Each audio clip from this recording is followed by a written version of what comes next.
नमस्कार दोस्तों, बस्तर वार्ता में आप सबका स्वागत है। मैं पुष्पेंद्र सिंह ठाकुर हूँ। डॉक्टर व इंजीनियर प्रोफेशन को प्रेस्टिजियस प्रोफेशन माना जाता है। डॉक्टर को भगवान की संज्ञा दी गई है। इंजीनियर क्रिएटर्स होते हैं। किसी भी देश के विकास में इनकी महत्वपूर्ण भूमिका होती है।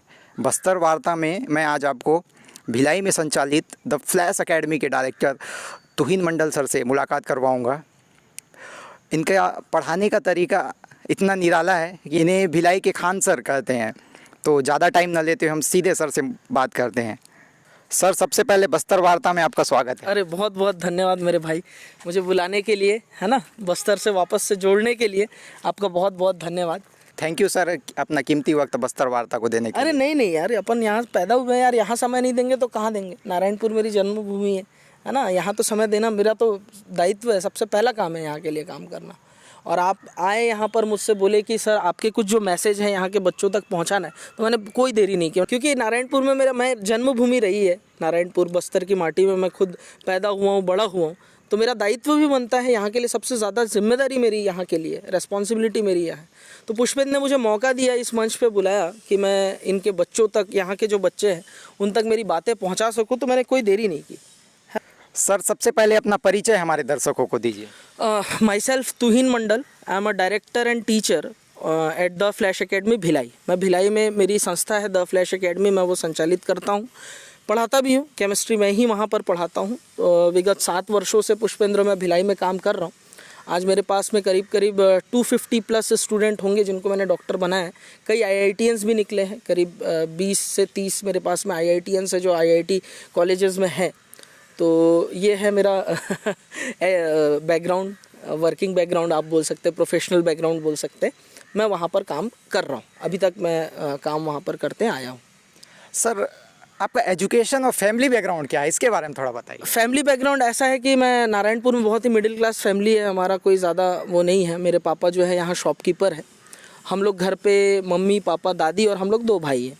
बचपन हम लोग पैदा यहीं हुए, मैं और मेरा भाई, हम लोग जुड़वे हैं। यहाँ रामकृष्ण मिशन आश्रम है, वहाँ का हॉस्पिटल में हमारा जन्म है। और 10th तक हमने पढ़ाई यहीं पे की है। उसके बाद मैं भिलाई चले गया था 11th-12th में। आज मेरे ब्रदर जो है वो प्राग में है, चेक रिपब्लिक में, और मैं विगत 7 वर्षों से भिलाई में पढ़ा रहा हूँ। सर, जो न्यू कमर स्टूडेंट हैं उन्हें बताइए कि ये नीट JEE एग्ज़ाम्स क्या है, इसके बारे में थोड़ा संक्षिप्त में बताइए। देखिए, जो बच्चे 12th पास आउट होते हैं, 12th के बाद में उनको इंजीनियर या डॉक्टर बनने के लिए एंट्रेंस एग्ज़ाम क्लियर करना पड़ता है। ठीक है। मेडिकल के जो बच्चे होते हैं जिन्हें डॉक्टर बनना है, उनको नीट का एग्ज़ाम देना पड़ता है 12th के बाद में। और जो बच्चे मैथ्स बैकग्राउंड से होते हैं उनको IIT का एग्ज़ाम देना पड़ता है। ठीक है, वो एग्ज़ाम क्रैक करके ही वो कॉलेज एडमिशन ले सकते हैं। Sir, the flash academy open करने का आइडिया कैसे आया? आइडिया कुछ नहीं यार, एज हो रही थी, पढ़ाई के समय में थोड़ा सा फाइनेंशियल प्रेशर भी रहता है ना। 20-22 साल के अगर अपन होते हैं तो हर चीज़ के लिए महंगाई समय के साथ बढ़ती है। तो हर चीज़ की ज़रूरतों को पूरे करने के लिए कि घर से हम डिपेंडेंट ना रहें, तो वो एक घर की डिपेंडेंसी मैं चाह रहा था। फाइनेंशियली मैं उन पे कितना निर्भर रहूँ यार। 20-22 साल का लड़का, 21 साल का लड़का घर से बार बार पैसे लेते हुए मुझे भी अच्छा नहीं लगता था। और थोड़ा सा उस समय परेशानियाँ भी घर पे बहुत सारी चल रही थी फाइनेंशियली, क्योंकि हम लोग 2 भाई थे, हम लोग बाहर में रहते थे, उनका खर्चा है घर पे। आप तो जानते ही आजकल मिडिल क्लास फैमिली में एजुकेशन में और मेडिकल में कितना खर्चा होता है। तो एक मैंने ट्यूशन पढ़ाना चालू किया। जिस PG में, हॉस्टल में मैं रहता था, तो सबसे पहले वहाँ के बच्चों को मैंने पढ़ाया। फिर जब उनका स्कूल टेस्ट में रिज़ल्ट बहुत अच्छा आने लग गया, तो फिर मैंने ट्यूशन चालू किया, होम ट्यूशन चालू किया भिलाई में ही। घर जा कर के मैं पढ़ाता था, करीब 4 से 5 बच्चे मैं पढ़ाता था। फिर मुझे लगा कि नहीं यार, बच्चों का रिज़ल्ट बहुत अच्छा हो रहा है, मैं पढ़ा रहा हूँ, उनको समझ में भी आ रहा है, तो इस प्रोफेशन में आगे बढ़ा जाए। तो ये सोच थी। मैंने घर पे 5 बच्चों से, वो जो 4 से 5 बच्चे थे उनको मैंने घर पे बुला के पढ़ाना चालू किया। 4-5 चेयर थे, एक छोटा सा बोर्ड था, मैंने चालू कर दिया।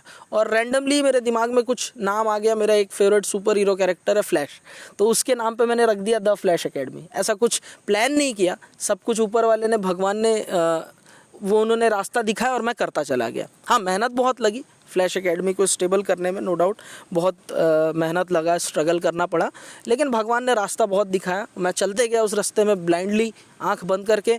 क्योंकि शुरू में जब मैं पढ़ाना चालू कर रहा था तो लोग ये भी बोल रहे थे ट्यूशन पढ़ा रहा है, ये कर रहा है, वो कर रहा है। मैंने सुना नहीं, काम करते चले गए, हो गया। ये कहानी थी फ्लैश एकेडमी की। फ्लैश एकेडमी भिलाई में ओपन किया तो क्या दिक्कतें आई शुरुआत में? स्टूडेंट्स आ रहे थे और भी कुछ दिक्कतें रही होगी, उससे थोड़ा शेयर कीजिए। देखो, एक तो सबसे पहला दिक्कत तो मेरे साथ ये था, मेरी एज बहुत कम थी जब मैं पढ़ाना चालू किया। तो वहाँ पे तो सब धुरंधर टीचर हैं, बहुत सीनियर टीचर हैं, तो उनके सामने तो मैं कुछ भी नहीं था ना। क्या तो एज रही मैं चालू किया था भाई, वो मेरी 21-22 साल उम्र रही होगी, है ना। तो उस समय में अब मैं खुद ही बच्चा जैसा दिखता था, शरीर पतला दुबला सा था, मैं खुद ही वैसा दिखता था। और बच्चे पहले तो पेरेंट्स और स्टूडेंट मुझे एक्सेप्ट ही नहीं करते थे कि ये टीचर है, क्योंकि मैं कभी टीचर टाइप फॉर्मल पहन के गया नहीं, हमेशा टी शर्ट में जो मेरे घर के कपड़े हैं, जैसा मैं रहता हूँ वैसा जाके पढ़ा देता था। हाँ, पढ़ाने में कोई कमी नहीं रही, मेहनत मैंने बहुत किया। शुरू में दिक्कतें भी आई, स्टार्टिंग में मार्केटिंग का कोई आइडिया नहीं था, कैसे क्या पढ़ाना है, कैसे पढ़ाना है, फीस स्ट्रक्चर क्या होता है, काउंसलिंग कैसे लेते हैं, बड़ी टीम बिल्ड कैसे की जाती है, मटेरियल का सोर्स क्या होता है, कुछ भी नहीं पता था। काम करते करते सीखे हैं इतने साल से लगे हुए थे तो सीख गए थोड़ा बहुत। तो ये कहानी थी फ्लैश एकेडमी में। शुरू में दिक्कतें तो हुई। आपके पढ़ाने का तरीका थोड़ा अलग है। आपको भिलाई में खान सर से जोड़ के देखते हैं, आपको भिलाई का खान सर कहते हैं। आपने जो चेंजेस किए पढ़ाई में, इससे आपको कितना बेनिफिट मिला और सबसे इम्पोर्टेंट स्टूडेंट इससे कितना जुड़ पाए? देखो पुष्पेन, मैं हर बार कोई मुझसे बोलता है ना ऐसा, तो मैं हमेशा खुद से बोलता हूँ। मैं पहले इस बात को खंडन करना चाहता हूँ आपके माध्यम से भी, मुझे खान सर से मत कंपेयर कीजिए। खान सर लीजेंड है, मैं उनकी बराबरी कभी नहीं कर सकता, है ना। मैं आपको साफ साफ एक बात बताना चाहता हूँ आपके माध्यम से भी। लोग बोलते हैं शायद उनका अंदाज भी अलग है, मेरा पढ़ाने का अंदाज भी अलग है, तो लोग कनेक्ट कर लेते हैं। ऐसे ही DBR एक मीम पेज है दुर्ग भिलाई का, उन्होंने सबसे पहले बोल दिया था, तो स्टूडेंट लोगों में वो चीज़ चल गया कि भिलाई के खान सर, भिलाई के खान सर। लेकिन उनसे तुलना बिल्कुल गलत है। खान सर से मैं पर्सनली मिला भी हूँ, वो लीजेंड है, उनकी बराबरी मैं कभी नहीं कर सकता। एक चीज़। दूसरी चीज़, आप बोल रहे थे कि मेरे पढ़ाने का स्टाइल, हाँ तो ऐसा है ना पुष्पेंद्र कि आज के डेट में हम लोग खुद भी सीरियसली होकर मैं खुद नहीं पढ़ा सकता, तो बच्चे कैसे पढ़ सकते हैं? जब मैं सीरियस होकर नहीं पढ़ा सकता, आजकल के बच्चे लोग को देखो, फ़ोन वगैरह ने इतना डिस्टर्ब करके रखा हुआ है, तो उनको चाहिए एंटरटेनमेंट एक, कहीं ना कहीं क्लास में 2 घंटे 2.5 घंटे अगर हमको उनको बैठाना है ना, सब्जेक्ट के साथ। सब्जेक्ट में कोई कमी नहीं होना चाहिए। ये नहीं कि कई टीचर्स सिर्फ एंटरटेनमेंट कर रहे हैं क्लास में, वो भी नहीं। कंटेंट के साथ में एक प्रॉपर स्क्रिप्ट होनी चाहिए क्लासरूम में, एक प्रॉपर स्क्रिप्ट बहुत ज़रूरी है। और जब वो हुआ तो बच्चों ने पसंद करना चालू किया, मेरे अंदाज को उन्होंने एक्सेप्ट किया, बहुत सपोर्ट भी किया मेरे बच्चों ने, है ना। तो फिर चल गई गाड़ी आगे, कहानी, है ना। बच्चों का रिस्पांस भी बहुत अच्छा है पुष्पेंद्र। तुमने बोला कि इसका बच्चों में क्या फ़ायदा हुआ, बहुत फ़ायदा हुआ है। वो अब मुझसे डाउट पूछने में डरते नहीं है। पहले का ज़माना अलग था, है ना। वो खुल के मुझसे बातें करते हैं, खुल के पढ़ते हैं, एंजॉय करते हैं क्लास, और उसके बाद वो रिजल्ट में भी उसका बहुत फ़ायदा मिला है, रिजल्ट भी आया है। मतलब डांटने की ज़रूरत नहीं पड़ती अब बच्चों को, ऐसा है। आप मार्वल के फैन हैं, हम सोशल मीडिया में देखते हैं। आपके एकेडमी, द फ्लैश एकेडमी में सुपर हीरोज के स्टैचू देखने को मिलते हैं। क्या कारण रहा सर इसे लगाने का इस एकेडमी में? अरे यार, सुपर हीरो का तो कीड़ा हम लोग में बहुत है। मैं, मेरे भाई, हम लोग सुपर हीरोज के बहुत बड़े फ़ैन हैं। सिर्फ मार्वल नहीं, DC के भी फ़ैन हैं। तो मेरे घर पे आप कभी आएंगे भिलाई में ना पुष्पेंद्र, मैं दिखाऊंगा। मेरे पास बेडशीट से लेकर के, ठीक है, डोर मैट से लेकर के, टूथब्रश से लेकर सब कुछ सुपर हीरो वाला है। और मेरा सपना भी है एक घर मेरा ऐसा हो जिसमें सब कुछ, फैन से लेके टाइल्स तक, फॉल सीलिंग तक, सब कुछ सुपर हीरो वाला हो। थोड़ा सा सुपर हीरो को लेके मेरी पसंद शुरू से रही है। तो ये है, बस पसंद है, हॉबी है कलेक्ट करने का, कॉमिक्स पढ़ने का। तो कभी, आजकल तो टाइम मिलता नहीं है, पहले बहुत टाइम होता था तो पढ़ते थे, अभी भी कभी टाइम मिलता है तो पढ़ लेता हूँ। इंडिया में जब टीचरों की बात की जाती है तो पौराणिक टीचर वाली जो छवि लोगों के सामने आती है, लेकिन हम आपको देखते हैं तो आप आधुनिक टीचर, मॉडर्न टीचर के रूप में अपने आप को इस्टेब्लिश कर रहे हैं। आपका जो चश्मा काफ़ी हिट हो, लोग काफ़ी पसंद कर रहे हैं, इसके बारे में थोड़ा बताइए। अरे चश्मा का यार कहानी मैंने आपको कई बार भी मैंने आके बताया है। ये चश्मा का ऐसा है कि मेरे को थोड़ा सा ना धूप से दिक्कत है। धूप से मतलब आंखें मेरी, अभी आप देखो, मैं थोड़ी देर पहले निकाल के मैं बात करने की कोशिश किया, लेकिन यहाँ सनलाइट इतनी ज़्यादा है कि मेरी आँख थोड़ी सी दिक्कत होने लग जाती है। और मेरा क्या स्टूडियो क्लास है पुष्पेंद्र, वहाँ पर सब जगह लाइट्स है, बहुत सारी लाइट्स है ना। जो LED पैनल में काम करते हैं उसमें भी लाइट है। अब मुझे 10-10, 12-12 घंटे पढ़ाना है। अगर मैं ये नहीं लगाऊंगा ना पुष्पेंद्र, तो मेरे को माइग्रेन का दिक्कत चालू हो जाएगा। तो इसलिए ये लगाना पड़ता है ताकि मेरी एफिशिएंसी बनी रहे। और बच्चों ने पसंद भी किया। शुरुआत में जब 1-2 क्लास मैंने ऐसी लगा के, सर दर्द हो रहा था तो मैंने लगा के ले लिया क्लास, तो वो मेरी क्लास बहुत हिट हुई। अब बच्चे भी इसको मेरी आइडेंटिटी से जोड़ लिए कि वो चश्मे वाले सर की क्लास में जाना है है ना, मंडल सर की क्लास में जाना, चश्मा लगा के पढ़ाता, बोला चलो ठीक, चलने दो इसको अब सिलसिला। तो ये ऐसा चश्मे का कहानी आगे बढ़ा। स्ट्रगल के दौर में जब लोग क्रिटिसाइज करते हैं आपकी फैमिली को कि आपका लड़का क्या कर रहा है, बाहर गया था आजकल ट्यूशंस पढ़ा रहा है, सुनाई में आया है, आपको भी लोग क्रिटिसाइज कर रहे थे होंगे कि क्या तू ही ट्यूशन पढ़ा रहा है, तो उस क्रिटिसाइज से आप कैसे अपने आप को हैंडल किया और आज यहाँ तक पहुँचे? देखो बहुत प्रेशर वाला टाइम था पुष्पेंद्र, वो मैं मेडिकल की पढ़ाई के लिए राजस्थान भी गया था। तो ये शुरुआत ना, चीज़ें जो होती है ना ये क्रिटिसिज्म वाली, ये कहानी आसपास से शुरू होती है। आसपास से मतलब आपके सराउंडिंग से, आपके रिश्तेदारों से, आपके जान पहचान वालों से वो शुरुआत करते हैं। तो जब हम उनको, तो कितना ही मैं किसी को जवाब दे सकता हूँ। मेरी कंडीशन थी एक टाइम पे, वो मैं जानता हूँ, मैं जो चीज़ें फील कर रहा था उस समय में, जो अकेलापन, जो कैरियर को लेकर टेंशन, क्योंकि वो एक ऐसा टाइम होता है ना, उस टाइम पे आपके घर वाले भी साथ छोड़ देंगे, ठीक है, आपके जो आप सो कॉल्ड रिलेशनशिप रहते हैं वो सब भी टूट जाता है, कैरियर को लेकर के आप फ्रस्ट्रेटेड रहते हैं। वो जोन हर एक लड़के के या हर एक युवा के साथ में अब आने लग गया है, वो फेज आता ही। तो उस टाइम पे ना क्रिटिसिज्म से हम बच नहीं सकते यार, झेलना पड़ता है। देखो मैं आपको फैक्ट बता रहा हूँ, मैं कोई यहाँ आपको मंत्र दे दूंगा, कोई टिप्स दे दूंगा, ऐसा कुछ नहीं है। क्रिटिसिज्म होगा, हमको झेलना ही पड़ेगा, शायद झेल करके हम मजबूत हो सकते हैं। उसको हम अवॉइड करें तो कितने लोगों का मुंह बंद करेंगे यार पुष्पेंद्र। जब नहीं हो रहा था तो नहीं हो रहा था, गलती हमारी भी थी, हमारा भी तो सिलेक्शन नहीं हुआ था पीएमटी में, ठीक है, और शायद ऊपर वाले को पता था कि इसके डेस्टिनी में पढ़ाना है, और शायद मैं हो सकता है डॉक्टर बन के जितना अच्छा नहीं कर पाता अभी उससे बेटर ही कर रहा हूँ। तो क्रिटिसिज्म तो होगा, बुराई तो लोग करेंगे, बुरा तो लोग बोलेंगे, है ना, कुछ तो लोग कहेंगे, लोगों का काम ही कहने का है, समझ रहे हो बात को। तो हम तो चुप नहीं करा सकते ना, तो यही है कि बस सुन लो, है ना, अपन सुन सकते हैं, झेल सकते हो उस टाइम को। बुरा वक्त है, वो भी एक टाइम था, ये भी एक टाइम है, वो भी कट चुका है, ये टाइम भी कट जाएगा, है कि नहीं। तो वो सारी चीज़ें जो है ना, टाइम के साथ साथ चेंज हो जाती है। अच्छा, कई लोग जो थे मुझे बोलते थे मैथ्स लेकर के पढ़ रहा होता तो इंजीनियर बन के निकल जाता, बायो ले लिया इसलिए नहीं कर पाया, तेरे से नहीं हो पाएगा, तुम लोग का तो हाई फाई प्लान रहता है, ऐसे बोलने वाले भी बहुत लोग थे।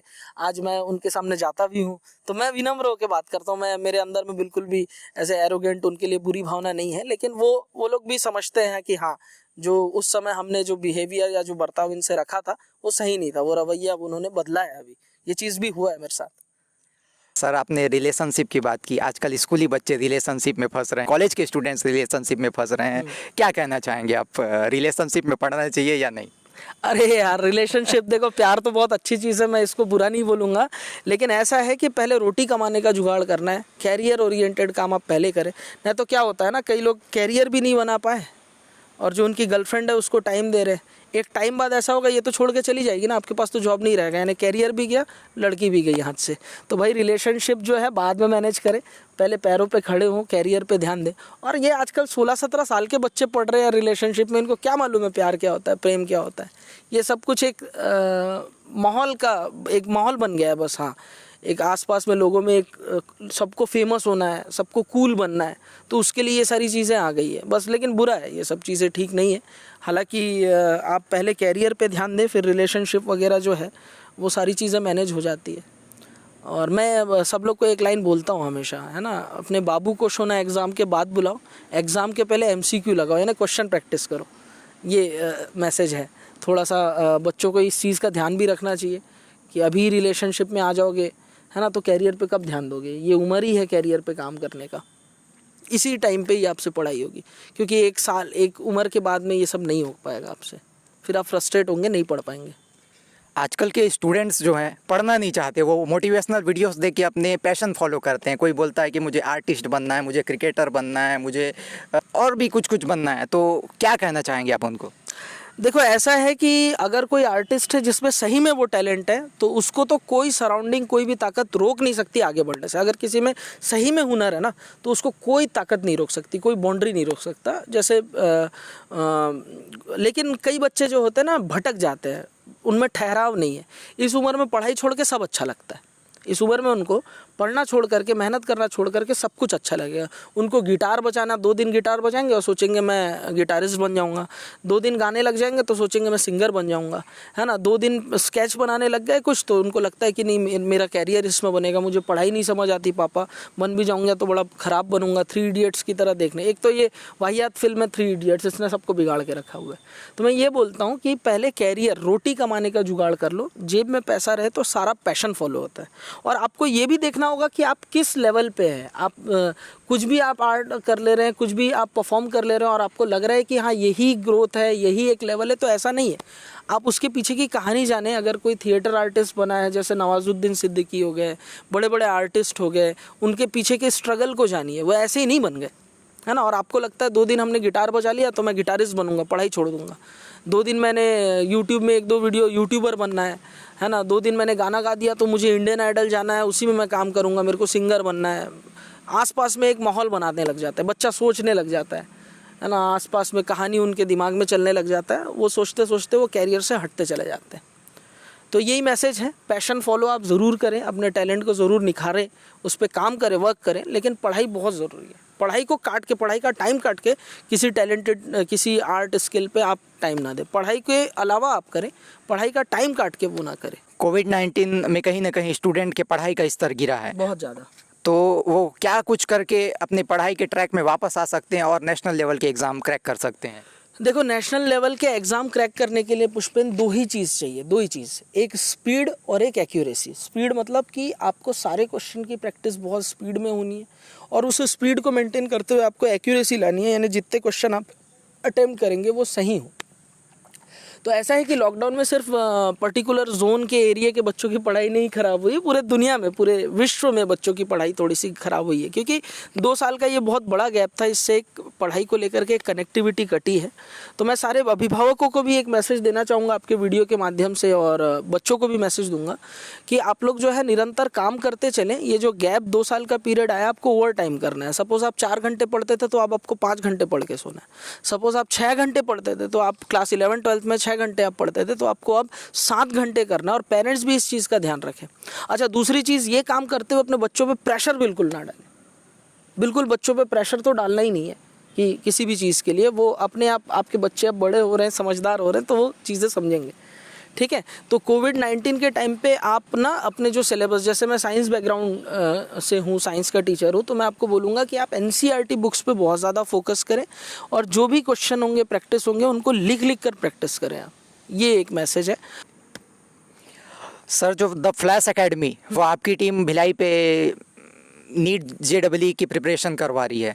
यदि कोई बस्तर का स्टूडेंट यदि आपसे जुड़ना चाहे, कुछ ऑनलाइन प्लेटफॉर्म आजकल चल रहे हैं क्या? आपके द फ्लैश एकेडमी में भी कुछ ऑनलाइन प्लेटफॉर्म चल रहे हैं क्या? देखिए, मेरे पास में 11th 12th और IIT नीट की क्लासेस रन होती है। आपको भिलाई आने की ज़रूरत नहीं अगर मुझसे पढ़ना है तो। एक तो मेरा यूट्यूब चैनल है, आप जो लोग मुझे इस समय सुन रहे हैं तो यूट्यूब में द फ्लैश एकेडमी सर्च करें। उसमें मैं मोटिवेशनल वीडियोस, केमिस्ट्री से रिलेटेड मीम्स, मेरे क्लासरूम के वीडियोस, सारा कंटेंट डाल रहा होता हूँ। लगातार लाइव क्लासेस होती है, तो उस वीडियोस का भी, उस चैनल का भी आपको फ़ायदा बहुत ज़्यादा मिलेगा, एक चीज़। दूसरी चीज़, आपके प्ले स्टोर में और ऐप स्टोर में the flash academy mobile app download कर लीजिए।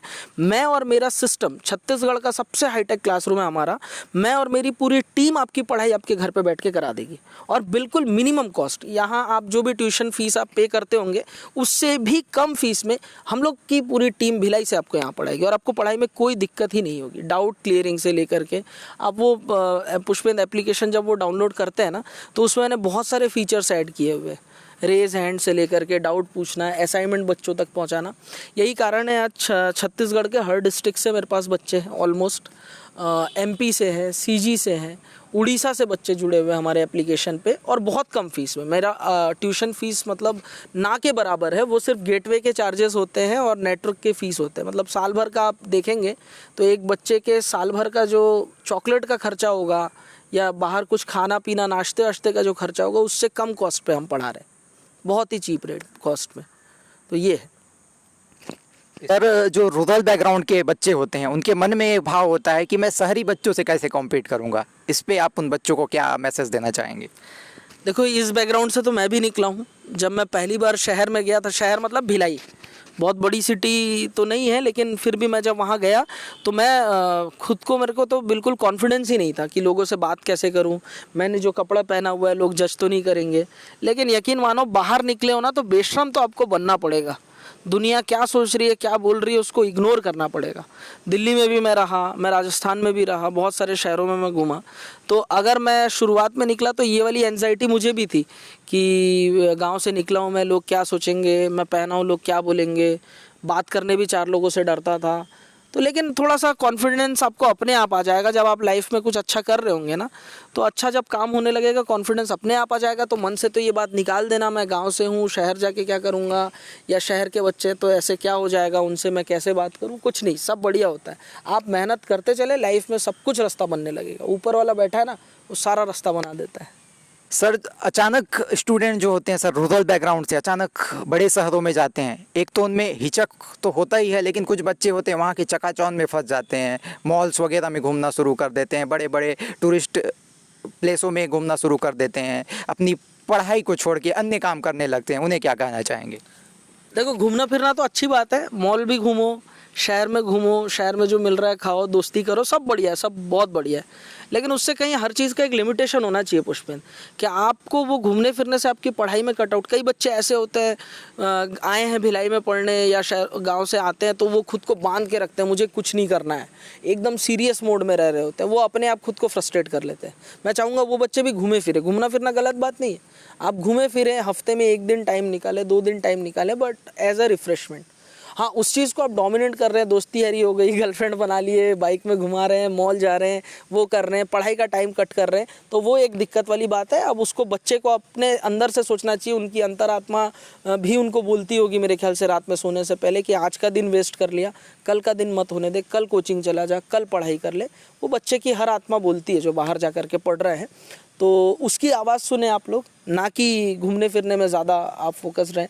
हो सकता है कई पेरेंट्स ये वीडियो देख रहे हैं, उनको लगेगा कि सर घूमने फिरने को मोटिवेट कर रहे हैं। मैं मोटिवेट नहीं कर रहा, लेकिन घूमना फिरना चाहिए, क्या गलत है इसमें यार पुष्पेंद्र। हम अगर फ्री टाइम है हमारे पास 1-1.5 घंटे 2 घंटे, अगर कहीं 1 घंटे हैं, हम अगर कहीं जा करके हमको अच्छा लगता है, जाना चाहिए। जैसे आज मैं यहाँ घर आया हूँ, पार्क में आके बैठे हम लोग, कितना बढ़िया, देखो सुंदर सा माहौल है एकदम, माँ प्रकृति की गोद में हम लोग हैं। शहरों में तो वो सब मिलता नहीं है, वहाँ तो मॉल से मिलेंगे, है कि नहीं? तो वहाँ अगर जा कर के बच्चे को अच्छा लगता है, जाना चाहिए, लेकिन पढ़ाई के साथ, पढ़ाई कट नहीं होना चाहिए। ये सबसे इम्पोर्टेंट चीज़ है, पढ़ाई जो है ख़राब नहीं होनी चाहिए। सर जो स्कूली बच्चे हैं 8th 9th में हैं या फिर 11th 12th में हैं, वो डॉक्टर या इंजीनियर बनने का सपना देख रहे हैं, तो वो ऐसा अपने पढ़ाई में क्या ऐड कर सकते हैं जो उन्हें आगे चल के जब वो पूरी तरह से इस प्रिपरेशन में आएंगे तो हेल्प करे? जो बच्चे 11th 12th के हैं, आप तो पहले अपनी एनसीईआरटी को बहुत अच्छे से कवर करें। और अगर आपको एनसीईआरटी कवर करने में दिक्कत है तो मैंने जैसा कि आपको वीडियो में पहले बताया, जो 11th 12th के बच्चे हैं साइंस बैकग्राउंड से, वो हमारा the flash academy mobile app download करें, या फिर आप मुझसे कॉन्टैक्ट कर सकते हैं। यूट्यूब चैनल में भी मेरे बारे में डिटेल है, गूगल में मैं मिल जाऊँगा। हमारी जो सिस्टम है ना, वो आपको 11th 12th में बहुत हेल्प करेगा। अगर आप बहुत अच्छे से एनसीईआरटी कवर कर पा रहे हैं, बहुत अच्छी बात है, लेकिन बहुत सारे एरिया में अच्छे ट्यूशन्स नहीं है। अच्छे ट्यूशन्स होंगे भी तो वो सीजी बोर्ड के हिसाब से आज भी पढ़ा रहे, या वो पुराना घिसा पिटा सिलेबस आज भी चला रहे 20 साल 15 साल पहले का, तो उससे तो पढ़ाई नहीं हो सकती है, ये बात सच्चाई है। और नीट जेईई की प्रॉपर तैयारी आप 11th 12th से कर सकते हैं। कई लोगों को ये लगता है कि 12th के बाद हम शहर जाएंगे, कोचिंग करेंगे, तब सिलेक्शन होगा। ऐसा नहीं है, हमारे पास मोस्ट ऑफ द केसेस ऐसे होते हैं जो सेलेक्ट होते हैं, वो हमारे 11th 12th बैकग्राउंड के होते हैं। तो आप भी हमारे 11th 12th जो ईयर लॉन्ग कोर्स होता है उससे जुड़ करके अपनी प्रिपरेशन साथ साथ कर सकते हैं, है ना। उसके लिए आपको ड्रॉप लेने के लिए अलग से पैसा खर्च करने की ज़रूरत नहीं। आप जहाँ आपके पास ये मोबाइल है ना, जिससे आप मुझे सुन रहे हैं, ये मोबाइल आपके पास में ये सब कुछ करा देगा। आप सिर्फ फ्री फायर पबजी ना खेले इस फ़ोन में, या खेलते भी हो तो बहुत कम खेलो। ये जो आपके पास फ़ोन है ना, ये बहुत ख़तरनाक चीज़ है, ये रिवोल्यूशन लाया हुआ है। मेरे जीवन में भी चेंजेस आए इस फ़ोन की वजह से। आज मैं आपसे बात भी कर पा रहा हूँ, आज मुझे लोग जान भी रहे हैं तो इस मोबाइल की वजह से ही जान रहे हैं। तो आपके पास ये फ़ोन है, पढ़ाई आपकी रुकेगी नहीं, बहुत मेहनत कीजिए। बहुत सारे टीचर्स हैं मेरे जैसे इस देश भर के, जो आपको फ्री में पढ़ाना चाहते हैं, अच्छे से अच्छा कंटेंट देना चाहते हैं, चीप कॉस्ट में कंटेंट देना चाहते हैं। तो उनसे जुड़िए, काम कीजिए। अगर इस रास्ते में आपको दिक्कत आ रही है तो हमसे कॉन्टैक्ट करें। सर मैं सोशल मीडिया में देख रहा था कि अभी आप एक्सीडेंट में बाल बच गए, क्या वाकया हुआ, इसके बारे में थोड़ा बताइए। मैं रायपुर जा रहा था, मेरी नानी एडमिट थी, तो उस वजह से मैं हाईवे रोड पे जा रहा था। मेरी नई कार है, मतलब ज़्यादा नई कार 1-1.5-2 साल हो रहा होगा, मैं प्रॉपर शोरूम से उसकी सर्विसिंग वगैरह करवाता था। तो शायद शोरूम वालों का कुछ फॉल्ट था, जिससे चलते हुए रनिंग गाड़ी में हाईवे में मेरे गाड़ी का स्टीयरिंग फेल हो गया। स्टीयरिंग फेल होने की वजह से हम लोग बाल बचे। उस दिन मेरे को लगा कि मैं बहुत खुशकिस्मत इंसान हूँ। एक तो कोविड में भी मेरी हालत ख़राब थी, कोविड में ठीक होने के बाद ये सेकंड मौका था जब मैं बाल बचा हूँ। कोविड टाइम पे भी ऐसे ही कंडीशन बन गया था, और फिर अभी ये एक्सीडेंट का जो होते होते जो मैं बचा, फिर मैंने थोड़ा गुस्सा भी मुझे आया कार कंपनी के ऊपर में, तो मैंने सोशल मीडिया में अपना गुस्सा झाड़ दिया था। हालांकि मेरा जो भावनाएं थी उस समय में वो वाजिब भी था। अगर आप मौत के मुंह से बचेंगे और किसी की गलती है तो जाहिर सी बात है आप गुस्सा तो होंगे। तो मेरी भावनाएं जो थी मैंने निकाल दी। हालांकि मेरे बच्चों ने बहुत सपोर्ट दिया, आप सभी का प्यार और आशीर्वाद रहा है जो मैं आज आपसे ये सारी बातें कर पा रहा हूँ, वरना उस समय वो कुछ माइन्यूट सेकंड का फ़र्क होता, ये सारी कहानियाँ ही बदल गई होती। तो ये है, मैं बहुत खुशकिस्मत हूँ, लोगों का प्यार है, बड़ों का आशीर्वाद है कि मैं यहाँ हूँ, मेरे बच्चों का सपोर्ट है, प्यार है कि मैं यहाँ पर हूँ, कुछ नहीं हुआ, बच गए बाल। सर, आप बस्तर के बारे में क्या कहना चाहेंगे? आप खुद भी बस्तर संभाग के नारायणपुर से आते हैं।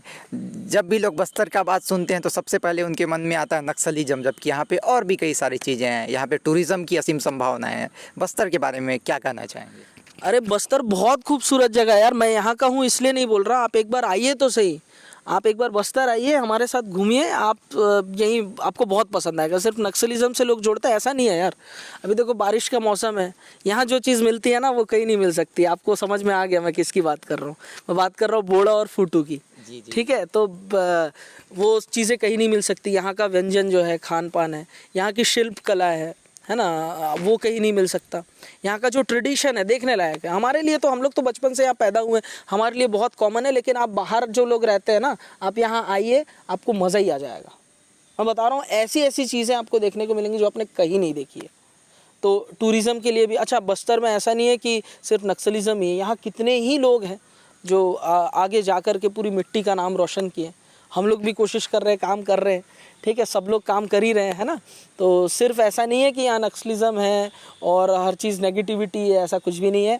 आप आइए, बहुत ही शानदार जगह है, बहुत खूबसूरत जगह है। मैं तो मेरे दोस्त यार पुष्पेंद्र, मैं जब भी मौका मिलता है, मेरी गाड़ी वहाँ से आ रही थी, मैं 1-2 लोग को लेके आता हूँ, घूमो रहो देखो यहाँ पे, वो लोग आते हैं पागल हो जाते हैं बिल्कुल। ये थे दोस्तों तुहिन मंडल सर, जो नारायणपुर से अभी भिलाई में इनकी coaching institute the flash academy चला रहे हैं। ये काफ़ी सारे डॉक्टर्स व इंजीनियर तैयार कर रहे हैं।